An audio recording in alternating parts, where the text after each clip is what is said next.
আসসালামু আলাইকুম।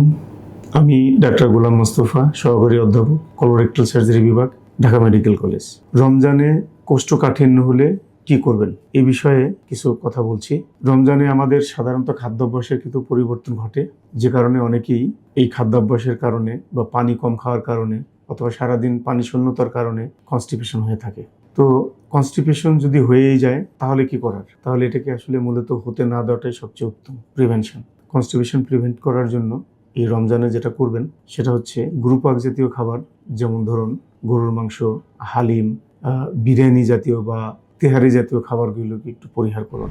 এই খাবারগুলো সারাদিন রোজা রেখে খাওয়াটা উত্তম নয়, এটা শরীরের জন্য কিছুটা হইলেও ক্ষতিকর। সবচেয়ে ভালো হচ্ছে যে কলা, দই, চিরা, ইভেন আপনি চাইলে ভাতও খেতে পারেন, সাথে শাকসবজি প্রচুর পরিমাণে। তো খাবারটা একসাথে অনেক নয়, অল্প অল্প করে প্রয়োজন বোধে বারে বারে খান।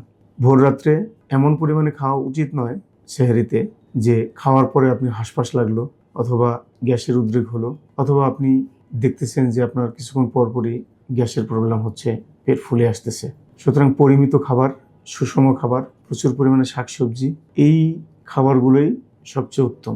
ইফতারের সময় যে খাবারগুলো, সেই খাবারগুলোতে সাধারণত আমাদের দেশে যা খেয়ে থাকে, ছোলা, মুড়ি, তারপরে হচ্ছে বেগুনি, পেঁয়াজু, এগুলা যতটা সম্ভব এড়িয়ে চলুন। স্বাভাবিক খাবার গ্রহণ করুন। সারা বছর আপনি যে খাবারে অভ্যস্ত ছিলেন তাতে কিন্তু এই কনস্টিপেশন হবে না। আর যদি কনস্টিপেশন হয়ে যায় তাহলে সেই ক্ষেত্রে সেটার জন্য কিছু ড্রাগ রয়েছে, বাজারে পাওয়া যায়, যেমন ল্যাকটোলুজ জাতীয় সিরাপ পাওয়া যায়, এগুলো খেয়ে নিতে পারেন। সুস্থ থাকবেন, ভালো থাকবেন। আসসালামু আলাইকুম।